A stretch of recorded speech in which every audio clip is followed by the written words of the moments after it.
चलिए स्टार्ट करते हैं। Good morning dear student.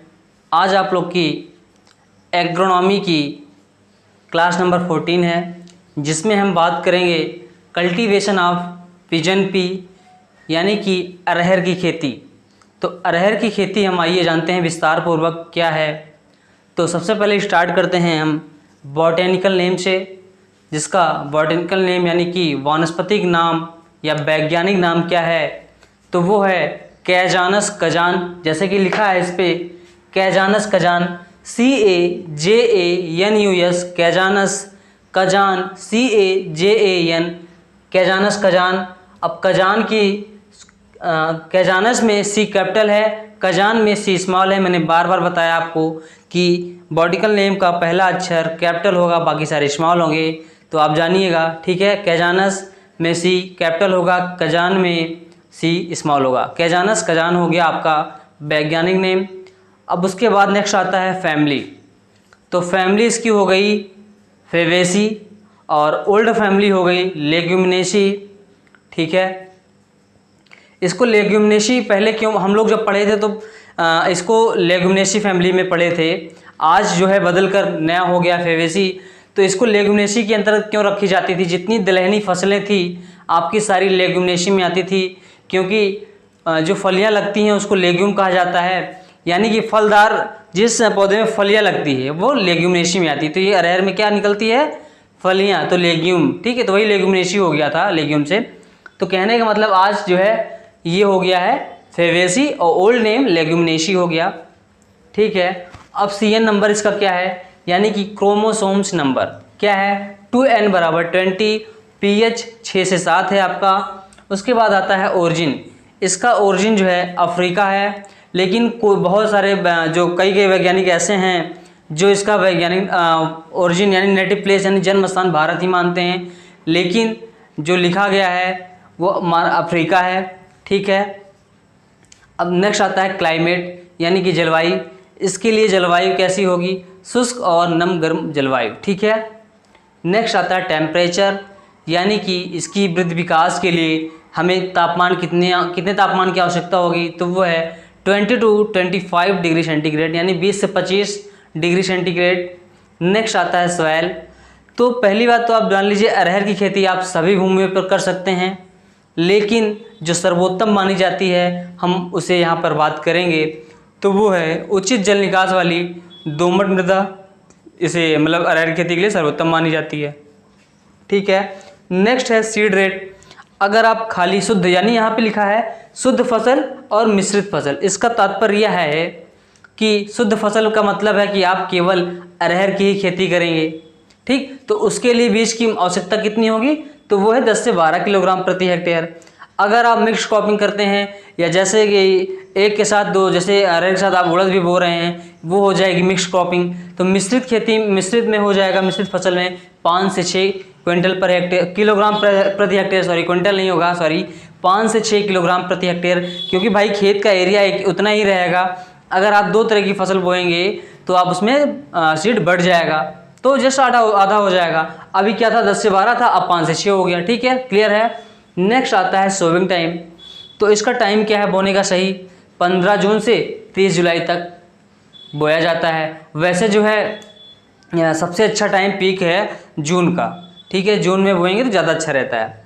Sowing method क्या है, कैसे इसकी बुआई करते हैं? पहली बात तो अरहर की बुआई जो है आप लाइन में करेंगे तो बहुत अच्छा प्रोडक्शन मिलेगा, ठीक, तो लाइन में ही करनी चाहिए। अब इसमें जैसे अगेती प्रजाति के लिए डिस्टेंस क्या है, जैसे पंक्ति से पंक्ति दूरी 60 सेंटीमीटर है अगेती के लिए, और पौधों से पौधों की दूरी 25 सेंटीमीटर है। तो वही लिखा है 60 × 25 सेंटीमीटर।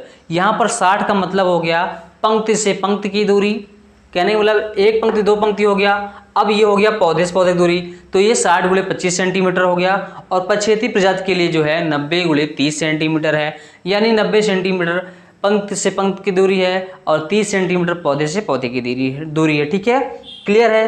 अब बात करते हैं इसमें हम इम्पोर्टेंस कुछ है। तो अरहर में इम्पोर्टेंस है कि जैसे पहली बात तो दलहनी फसलों में सबसे अच्छी दाल किसकी मानी जाती है? अरहर की, और ये सबसे ज़्यादा प्रोटीन युक्त होती है, मतलब दाल में जैसे नॉर्मली हम खाते हैं, मटर हो गई, चना हो गई, उड़द हो गई, तो इन सब में अरहर सबसे अच्छी होती है। प्रोटीन जो है 20 से 22% पाई जाती है। अब जो है अरहर की दाल बहुत अच्छी भी मानी जाती है, इसे मतलब खाने में लोग बहुत ज़्यादा पसंद करते हैं। ठीक है, नेक्स्ट है प्रिपरेशन ऑफ लैंड, यानी कि भूमि की तैयारी कैसे करेंगे हम। सभी जैसे करते हैं वैसे इसकी भी करेंगे। अब देखते हैं क्या है इसमें। जैसे पहले 2 से 3 पहले जो है मिट्टी पलट हल से पहली जुताई जो है मिट्टी पलट हल से करेंगे, उसके बाद 2 से 3 जुताई जो करेंगे देसी हल से करके पाटा लगा देंगे, जिससे खेत समतल हो जाए और खेत तैयार हो जाएगा। ठीक, यही करेंगे, इससे ज़्यादा कुछ नहीं है। देखिए लिखा है पहली जुताई मिट्टी पलट हल से करने के बाद 2-3 जुताइयाँ देसी हल से करनी चाहिए। जुताई के बाद पाटा लगाकर खेत को समतल कर लें। मैंने आपको वही चीज़ बताया। अब नेक्स्ट आता है इम्प्रूव्ड वैरायटियाँ, यानी कि उन्नतिशील प्रजातियाँ।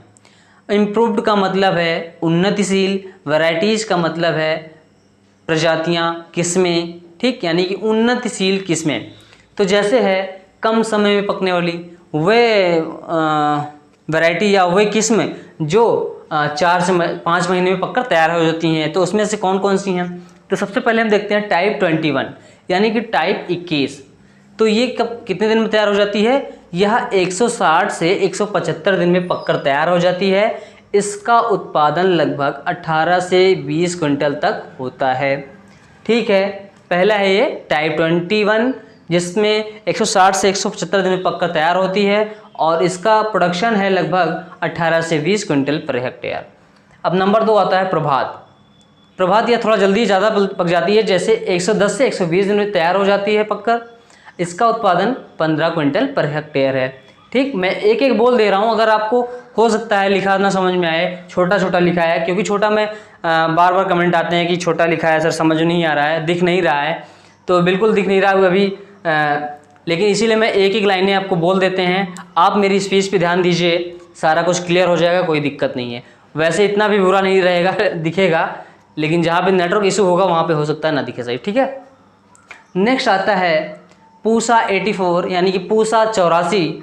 इसमें क्या है, पहली बात तो यह जाति जो है भारतीय अनुसंधान केंद्र नई दिल्ली द्वारा डेवलप की गई है। आप जान लीजिए पहले क्लियर कि ये जो है पूसा 84 भारतीय अनुसंधान संस्थान नई दिल्ली द्वारा डेवलप की गई है।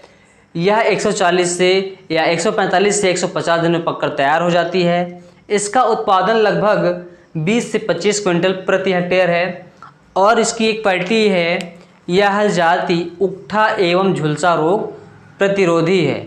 यानी कहने का मतलब है काफ़ी हद तक उकठा और झुलसा रोग के प्रति ये संवेदनशील, मतलब कहने का मतलब उसका असर उसका प्रभाव कम पड़ता है, पड़ने नहीं पाता है, रोग प्रतिरोधी है। ठीक है, नेक्स्ट है पूसा अगेती।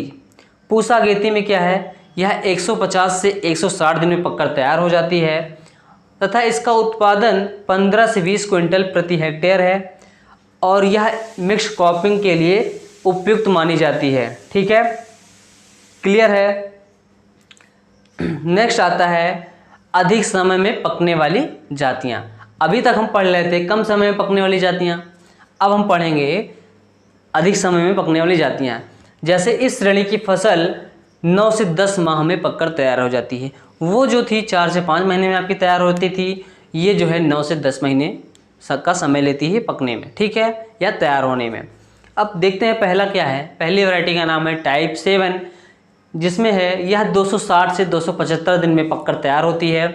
260 से 275 दिन में पककर तैयार होती है। इसका उत्पादन लगभग 20 क्विंटल प्रति हेक्टेयर है। इसकी एक क्वालिटी है, इसकी एक विशेषता यह है कि यह छिड़काव विधि द्वारा बोने में सबसे अच्छी मानी जाती है और यह छिड़काव विधि ही बोनी चाहिए। बाकी तो सारी लाइन टू लाइन अच्छी हैं, लेकिन इसको छिड़काव विधि बोया जा सकता है। ठीक है, नेक्स्ट आता है टाइप 17, यानी कि टाइप 17।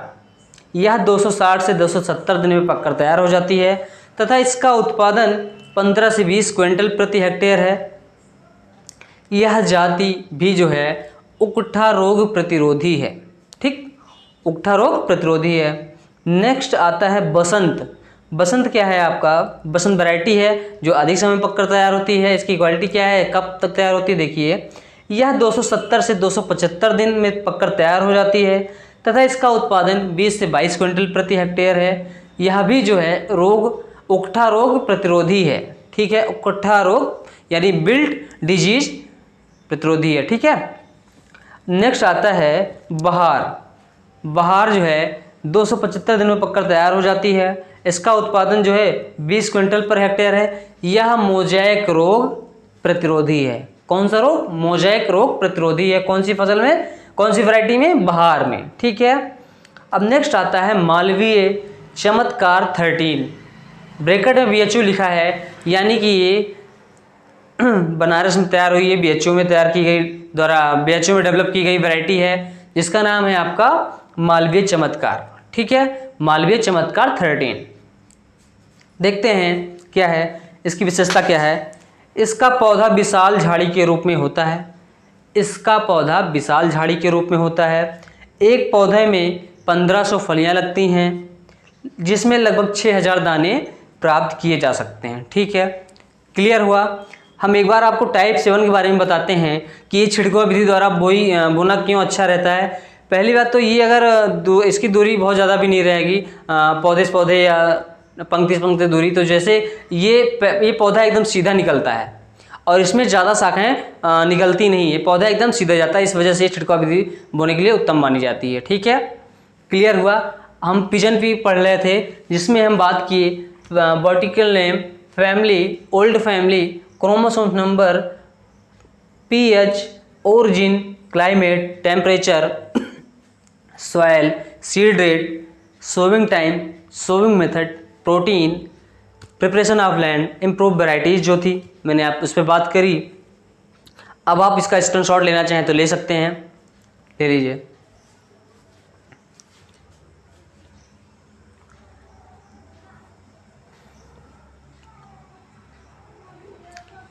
चलिए जो है आपकी ये इसके आगे देखते हैं क्या है।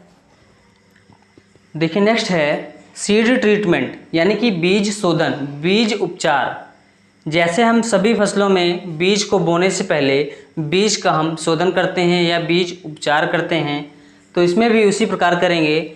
जैसे इसमें है 2.5 ग्राम थीरम से 1 किलोग्राम सीड को शोधित कर लेना चाहिए, ठीक है, यानी 2.5 ग्राम थीरम से 1 किलोग्राम बीज को, ठीक है। अब बोने से पहले बीज को अरहर के विशिष्ट राइजोबियम कल्चर से उपचारित किया जाए। 250 ग्राम का एक पैकेट 10 किलोग्राम बीज के लिए पर्याप्त है। कहने का मतलब है कि 250 ग्राम राइजोबियम कल्चर से 10 किलोग्राम अरहर का बीज उपचारित किया जा सकता है, ठीक है। थोड़ा सा आप ध्यान दीजिएगा, यहाँ पर मार्कर थोड़ा हल्का चला है, ठीक है, हो सकता है सही से साफ दिखाई ना पड़ रहा हो, लेकिन मैं एक एक वर्ड बोल दूंगा, ठीक है। नेक्स्ट आता है मैन्योर्स एंड फर्टिलाइजर, यानी कि खाद एवं उर्वरक। देखिए क्या है, बुआई से पहले खेतों में गोबर की सड़ी खाद मिला देना चाहिए। अरहर की अच्छी फसल लेने के लिए 10 से 15 किलोग्राम नाइट्रोजन तथा 40 से 45 किलोग्राम फास्फोरस तथा आवश्यक होने पर 40 किलोग्राम पोटास की प्रति हेक्टेयर आवश्यकता होती है या आवश्यकता पड़ती है, ठीक है, ठीक, क्लियर है। नेक्स्ट है इरिगेशन, यानी कि सिंचाई कैसे करेंगे, आवश्यकता अनुसार करेंगे।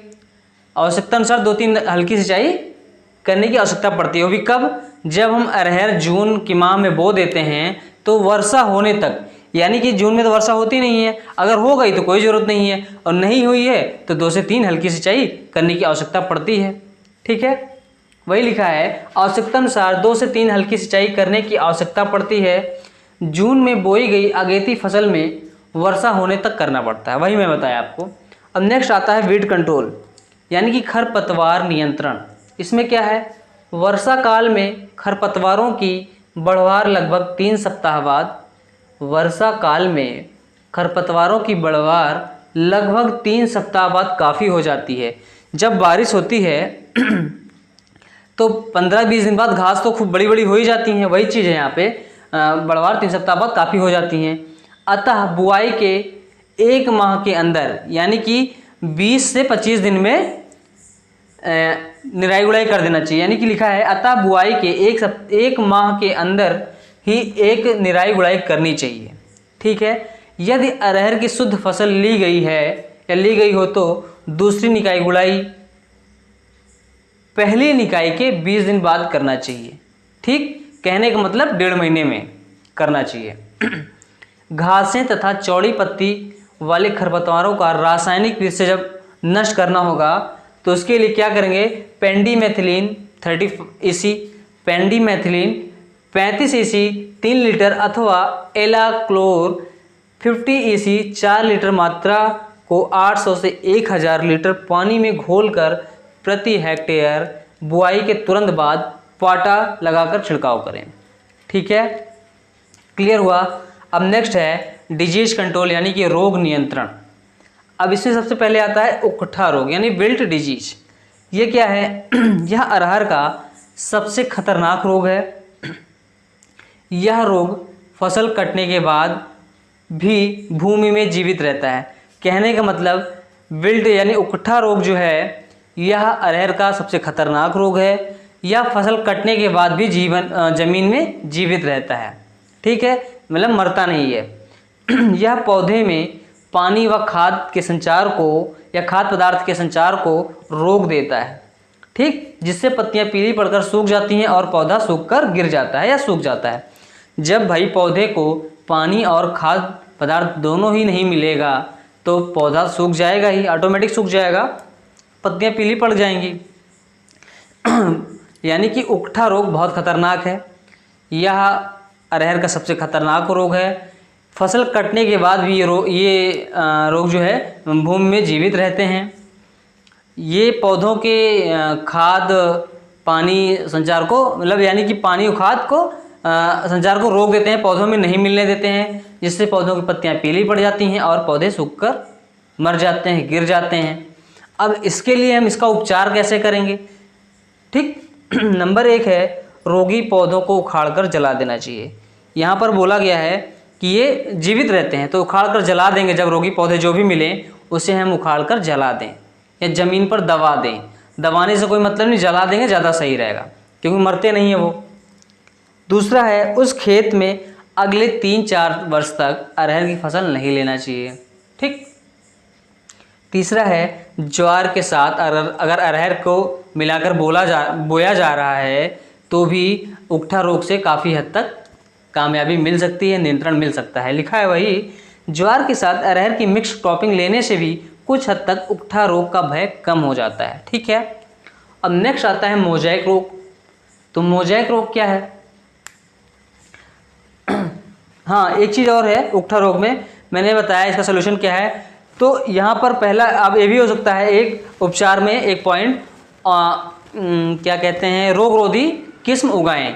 यानी कि जैसे मैंने आपको किस्म वैराइटीज में बताया था कि उकठा रोग प्रतिरोधी हैं तो वह ऐसी वैराइटीज लगाएं। ठीक है। अब नेक्स्ट आता है मोज़ेक रोग।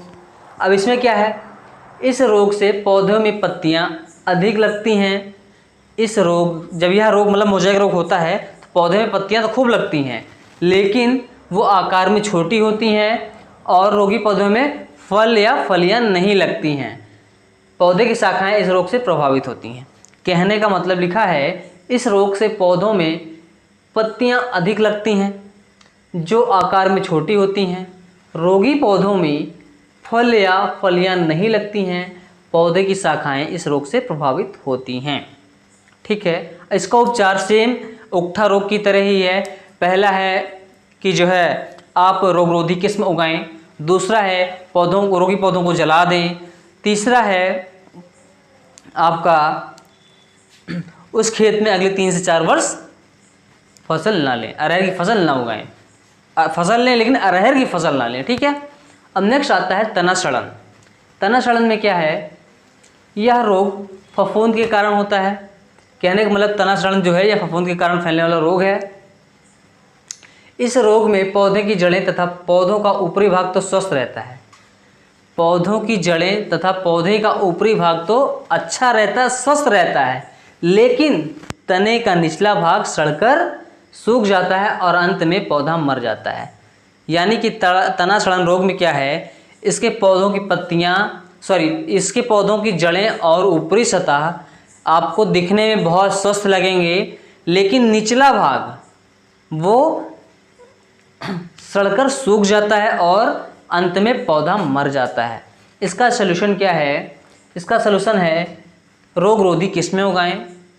दूसरा है खेत में जल निकास का उचित प्रबंध होना चाहिए, क्योंकि खेत में जब पानी रहेगा तब पेड़ को सड़ाएगा, तना सड़ेगा तभी तो। जब अगर पानी सिंचाई कर रहे हैं और या अधिक बारिश हो गई, पानी रुकने न पाए, उचित जल निकास का प्रबंध होना चाहिए, या खेतों से जल को निकाल दें, पानी को आवश्यकता से अधिक पानी को वैसे भी निकाल देना चाहिए, किसी फसल के लिए होगा। ठीक, अब आता है नेक्स्ट पत्ती का धब्बा रोग। पत्ती का धब्बा रोग, इसमें क्या है? इस रोग के कारण पत्तियों पर छोटे छोटे पीले रंग के चकत्ते पड़ जाते हैं। इस रोग के कारण पत्तियों पर पीले रंग के छोटे छोटे धब्बे पड़ जाते हैं, जिनके बीच का भाग गहरा कत्थई होता है। यानी कि पौधे की पत्तियों के बीच में का भाग जो है गहरा कत्थई रंग का हो जाता है। बाद में पत्तियां मुड़कर गिर जाती हैं। फिर से देखते हैं, इस रोग के कारण पत्तियों पर छोटे छोटे पीले रंग के चकत्ते पड़ जाते हैं, जिनके बीच का भाग गहरा कत्थई होता है। बाद में पत्तियां मुड़कर गिर जाती हैं। अब इसका सलूशन क्या है, उपचार क्या है, देखते हैं। पत्तियों पर 0.25% पत्तियों पर 0.25% इंडोफिल M45 का छिड़काव करें। पत्तियों पर 0.25% इंडोफिल M45 का छिड़काव करें, इसका ये सलूशन है। ठीक, और दूसरा है रोगरोधी किस्में उगाएं। ठीक, नेक्स्ट आता है इंसेक्ट पेस्ट कंट्रोल, यानी कि कीट नियंत्रण। पहला आता है इसमें फलीवेदक कीट। फलीवेदक कीट में देखते हैं क्या है। इस कीट की सुंडियां फलियों के अंदर घुसकर दानों को खा जाती हैं। इस कीट की सुंडियां फलियों के अंदर घुसकर दानों को खा जाती हैं, जिससे जब दानों को अंदर अंदर खोखला कर देंगी, खा जाएंगी, तो उपज तो घट ही जाएगी और रोगग्रस्त फलियां जो हैं उसमें छिद्र दिखाई देगा। वही लिखा है, इस कीट की सुंडियां फलियों के अंदर घुसकर दानों को खा जाती हैं, क्षतिग्रस्त फलियों में छिद्र दिखाई देते हैं। भाई फलियों के अंदर ही तो घुसे हैं और उसको अंदर से खोखला कर दिए हैं। जिधर से कीड़े घुसे हैं या कीट घुसे हैं तो वो छेद दिखाई पड़ेगा। ठीक, इसका उपचार है 1.5 लीटर इंडोसल्फान 35 EC या 2 किलोग्राम कार्बोराइल 50% घुलनशील का 1000 लीटर पानी में घोलकर प्रति हेक्टेयर की दर से छिड़काव करें। फिर से देखते हैं, 1.5 लीटर इंडोसल्फान 35 EC या 2 किलोग्राम कार्बोराइल 50% घुलनशील का 1000 लीटर पानी में प्रति हेक्टेयर की दर से छिड़काव करना चाहिए। दूसरा है पत्ती लपेटक कीट। इसमें क्या है, इस कीट की सुंडियां पौधों की चोटी की पत्तियों को लपेटकर सफ़ेद जाला बुनकर उसी में छिपकर पत्तियों को खाती हैं। कहने का मतलब ये है, इस कीट की जो सुंडियां होती हैं पौधों के सबसे ऊपरी भाग में जो पत्तियां होती हैं उसको सफ़ेद कलर का क्या है जाला बनाकर उसको पत्ती को लपेट लेती हैं और अंदर घुसकर पत्ती को खाती हैं। ठीक, वही लिखा है। देखते हैं, इस कीट की सुंडियां पौधे की चोटी की पत्तियों को लपेटकर जाला बुनकर उसी में छिपकर पत्तियों को खा जाती हैं। इसका कहने का मतलब यही है, फिर से बता रहा हूँ कि जो है पत्ती लपेटक कीट में जो है, इस कीट की सुंडियां पौधे की सबसे ऊपरी यानी चोटी पर जो पत्तियां होती हैं उस पत्तियों पर सफ़ेद कलर का जो है बुनकर धागा बुनकर छिपकर पत्ती को लपेटकर उसमें छिपकर अंदर अंदर खाती हैं। ठीक, इसका उपचार क्या है, इंडोसल्फान 35 EC की 1.5 लीटर मात्रा को 1000 लीटर पानी में घोलकर प्रति हेक्टेयर की दर से छिड़काव करें। फिर से देखो, इंडोसल्फान 35 EC की 1.5 लीटर मात्रा को 1000 लीटर पानी में प्रति हेक्टेयर की दर से छिड़काव करें। ठीक है, अब आता है तीसरा, अरहर की फली मक्खी या प्लूम मोथ। ठीक, यानी कि अरहर में जो अरहर की जो फली मक्खी होती है उससे क्या प्रभाव पड़ता है। इस कीट की सुंडियां अरहर के दानों को खाकर नुकसान पहुंचाती हैं। जो फली मक्खी है अरहर की, वो अरहर की फसलों के दाने ही खाकर नुकसान पहुंचाते हैं, जिससे उपज प्रोडक्शन कम हो जाएगा। जब दाना ही खा जाएगी तो प्रोडक्शन कहाँ से होगा, ठीक, वही कम हो जाएगा। उपचार क्या है, फूल आने के बाद, ध्यान दीजिएगा फली मक्खी है यहाँ पे, तो फूल आने के बाद उपचार में, फूल आने के बाद 1.5 litre endosulfan, 1.5 litre endosulfan 35 CC को 1000 लीटर पानी में घोलकर प्रति हेक्टेयर की दर से छिड़काव करें। फिर से देखते हैं, फूल आने के बाद 1.5 लीटर इंडोसल्फान को 1000 लीटर पानी में घोलकर प्रति हेक्टेयर की दर से छिड़काव करें, ठीक। अब नेक्स्ट आता है हार्वेस्टिंग टाइम, यानी कि कटाई का समय। कटाई का समय जैसे अगेती है, तो जो है जो अगेती फसल बोई गई थी पहले, मतलब समय से बोई गई थी, तो वो जो है अक्टूबर अंतिम सप्ताह से या लास्ट अक्टूबर से नवंबर फर्स्ट तक या नवंबर अंतिम सप्ताह तक करते हैं। कुल मिला के अक्टूबर नवंबर में करते हैं, ठीक, क्लियर। अब दूसरा है, यानी कि देर से जो बोई गई हैं अरहर, वो क्या है, मार्च से अप्रैल तक, यानी या मार्च लास्ट से या 20 मार्च से 15 अप्रैल तक, ठीक है, कह सकते हैं आप मार्च अप्रैल, ठीक। अब आता है यील्ड, यानी उपज। उपज क्या है, जो कम समय में पकने वाली, यानी कम अवधि वाली जातियाँ, कहने का मतलब कम समय में जो पककर तैयार होती हैं, वो 15 से 20 क्विंटल प्रति हेक्टेयर उसका प्रोडक्शन होगा। जो अधिक समय, मतलब जो अधिक अवधि वाली होती हैं या जो देर से पकने वाली जातियाँ होती हैं, जो ज़्यादा समय लेती हैं, वो 20 से 25 क्विंटल प्रति हेक्टेयर उनका प्रोडक्शन है। कहने का मतलब है जो कम समय में पक के तैयार हो रही हैं, वो 15 से 20 क्विंटल प्रति हेक्टेयर उनका प्रोडक्शन होगा। जो ज़्यादा अवधि के लिए होंगी, यानी कि ज़्यादा समय लगती हैं पककर तैयार होने में, वो है 20 से 25 क्विंटल प्रति हेक्टेयर। तो हमारा यहाँ पर अरहर की पूरी खेती समाप्त होती है। आप एक बार स्क्रीनशॉट ले लीजिए, स्क्रीनशॉट ले लीजिए, फिर हम आगे बात करते हैं। चलिए, तो आज के दिन हमारा कल्टीवेशन ऑफ पिजन पी ख़त्म होता है। अब इसके बाद मिलेंगे हम नेक्स्ट क्लास में नेक्स्ट कल्टीवेशन के साथ। तो आज के दिन सिर्फ इतना ही। Thank you class.